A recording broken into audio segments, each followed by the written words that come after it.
Mesdames et messieurs, bonsoir. Bienvenue à cette nouvelle édition du journal télévisé de votre chaîne privée La Sahel TV. Tout de suite, les principaux titres de cette édition. Les dockers en grève marchent sur la capitale depuis le port autonome de Nouakchott.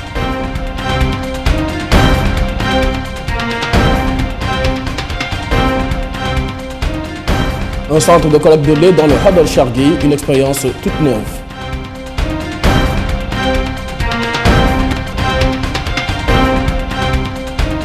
L'Institut français de Mauritanie célèbre la ville de Kifa, la capitale de la Saba.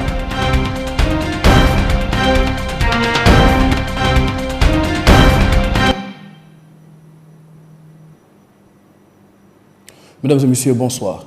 Depuis quelques jours, la tension est un paroxysme au prix de Nouakchott. Les dockers occasionnels mettent leurs menaces de grève à exécution.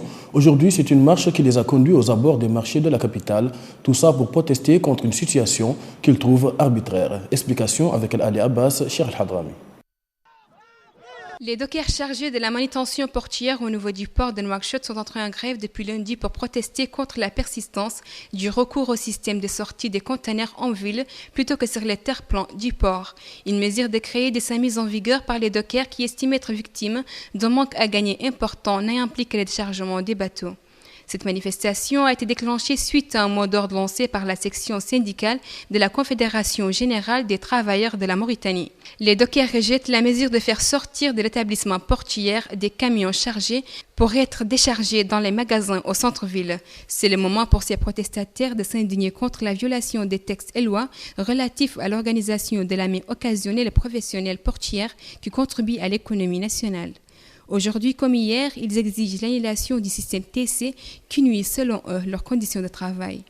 Il faut toutefois rappeler que d'autres manifestations de ce genre ont déjà précédé celle-ci. En effet, la sortie en conteneur des marchandises évite aux transitaires de payer beaucoup plus que s'ils s'acheminaient en conteneur vers la ville pour les décharger ensuite. C'est ce manque à gagner qui fait grincer les dents dans le milieu des dockers occasionnels qui se comptent par centaines et qui ne vivent que de l'activité au port. Le ministère de l'Élevage prépare le début d'exploitation de l'usine de lait à Nema. C'est dans ce cadre qu'une mission du ministère s'est réunie avec les éleveurs dans la localité de Chamia, relevant de la Mourata de Nema, où se trouve un centre de collecte de lait. On fait le point avec Mamadou Dembassi. Chamia, c'est une localité où se trouve le centre de collecte de lait d'une capacité de 10 000 litres par jour. Cette réunion de la mission du ministère avec les éleveurs s'inscrit dans le cadre de l'approvisionnement de l'usine de lait dont les besoins sont estimés à 30 000 litres par jour. La création de cette usine unique en son genre dans la sous-région aura un impact sur les conditions de vie des populations de la zone. C'est pourquoi la mission a exhorté les éleveurs à contribuer à cette opération d'approvisionnement de l'usine en lait. Il y a des groupes techniques relevant du département chargé de la sensibilisation et de la formation des éleveurs sur les méthodes de production dans lait sain.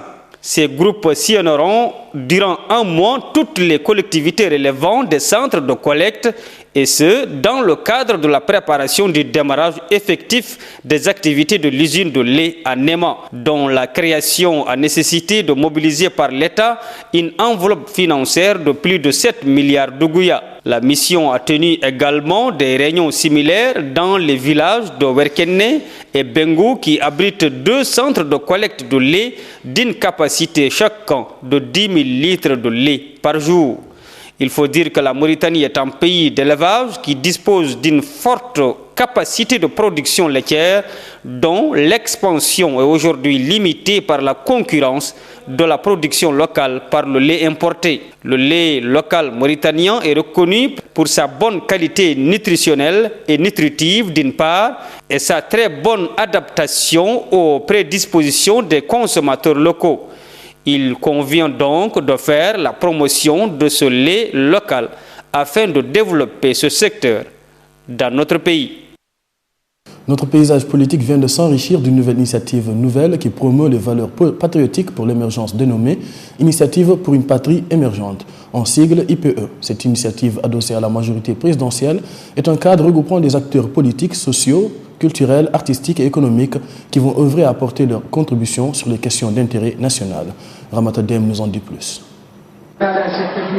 L'initiative d'une partie émergente interpelle l'esprit patriotique de tous les acteurs et l'ensemble des forces vives pour que soit préservée la paix, l'unité et la concorde nationale, a précisé Mme Ouleymata Sao. Les initiateurs de l'initiative pour une patrie émergente sont convaincus que c'est par le dialogue et la concertation que notre pays consolidera sa démocratie et tracera la voie pour son émergence socio-économique et son développement durable. L'initiative accorde une place de choix de la formation à l'encadrement et à l'insertion des jeunes en les responsabilisant davantage dans les instances de prise de décision. Elle a également souligné que la création de cette initiative entre dans le cadre d'une vaste campagne de sensibilisation, de cooptage des citoyens autour des valeurs patriotiques et de réduction à sa plus simple expression du cercle des indécis, non pas par la violence, mais par des idées et des valeurs convergentes. À ce titre, rappelons que depuis quelques années, les nouveaux partis politiques ne cessent de voir le jour, quelles que soient les raisons ou les motivations de leur naissance. L'Institut français de Mauritanie a ouvert hier ses portes aux richesses de la ville de Kifa en organisant une soirée de vernissage de l'exposition développée en partenariat avec les réseaux des alliances françaises, suivie d'une conférence sous le thème Kifa, ville de diversité, animée par Dr Hossein Oulmedou, qui traitera de la diversité au sein de la ville, tant sur le plan historique que culturel et géographique. Un reportage signé Fatimata Aché. En partenariat avec le réseau des alliances, l'Institut français de Mauritanie a organisé hier une soirée de vernissage de l'exposition de la ville de Kifa. Cette exposition met en exergue les différents aspects de la ville dans cette métropole cosmopolite. En effet, la ville de Kifa a existé avant l'administration coloniale sous le nom de Seybabou. C'est cette administration qui lui a donné le nom de Kifa en 1906. À cette époque, elle a été choisie comme poste avancé pour des raisons sécuritaires et militaires.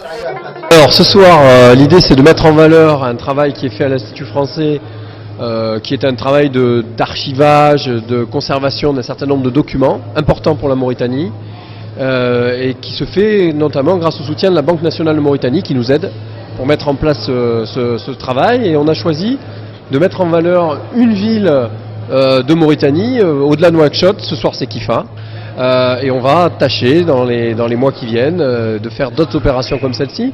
L'idée c'est vraiment de donner une image un peu, vous voyez, de la réalité, à la fois une image sociale, économique, industrielle, de patrimoine, et également, je dirais, de l'avenir de ces villes en Mauritanie.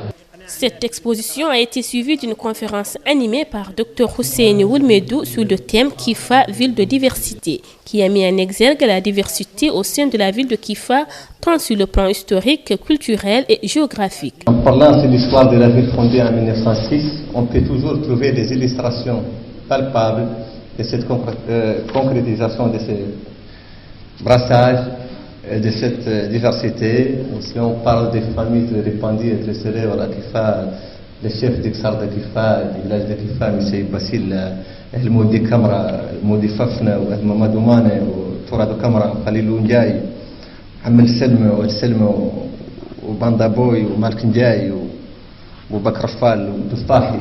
C'est toute une miniature de la Mauritanie. Et nous, en tant que jeunes, en tant que Kiféens, on doit toujours conserver cet aspect qui représente notre fierté. On doit toujours conscientiser encore la jeune génération afin de valoriser davantage cet aspect, afin de le conserver et d'essayer toujours d'avoir ces berceaux où cette manifestation de cette liberté et de cette diversité caractérise nos comportements, notre cohabitation, notre échange avec les autres, y compris les autres Mauritaniens. Il faut dire que l'IFM, depuis sa création en Mauritanie, s'engage à mettre en valeur son travail d'archivage et de conservation des documents mauritaniens qui sont les trésors du pays. C'est dans ce sens qu'il envisage de poursuivre ses travaux pour la conservation du patrimoine culturel du pays. Place à l'actualité hors de chez nous qui nous amène d'abord au Congo où les violences qui ont secoué la capitale ont fait 17 morts selon le gouvernement qui pointe un doigt accusateur sur Frédéric Binsamou, un ancien chef de la milice des ninjas Nissi Loulou, d'être personnellement impliqué dans ces violences meurtrières. Frédéric Binsamou, qui nie pourtant toute implication dans ces violences, a déjà combattu avec les ninjas Nissi Loulou le pouvoir du président Sassou Nguesso au cours de la guerre civile dite du Pôle entre 1998 et 2003. Il avait fini par s'allier au président avant de rejoindre très récemment l'équipe de campagne de Guy Brice Parfait Colelas. Au Tchad, la campagne électorale pour la présidentielle du 10 avril prochain bat son plein. Les partis politiques multiplient des meetings pour convaincre les 6 millions d'électeurs qui se sont inscrits sur les listes électorales. Le mouvement patriotique du salut, MPS, du président sortant Idriss Déby, se présente comme le principal favori de ce scrutin et vise un score de 80 à 90% selon ses cadres. Un objectif de dénonce des partis d'opposition et les responsables de la société civile, certains d'entre eux mettent à l'index la fraude électorale qu'orchestrerait le parti au pouvoir pour permettre à Idriss Déby de continuer à diriger le Tchad après 25 ans de pouvoir. Voilà, mesdames et messieurs, c'est ainsi que prend la fin ce journal. Retour sur les principaux titres de ce journal. Les dockers en grève marchent sur la capitale depuis le port autonome de Nouakchott.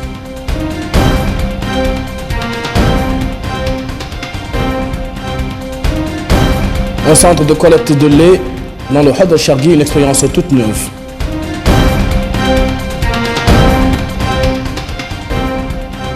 L'Institut français de Mauritanie célèbre la ville de Kifa, la capitale de l'Assaba.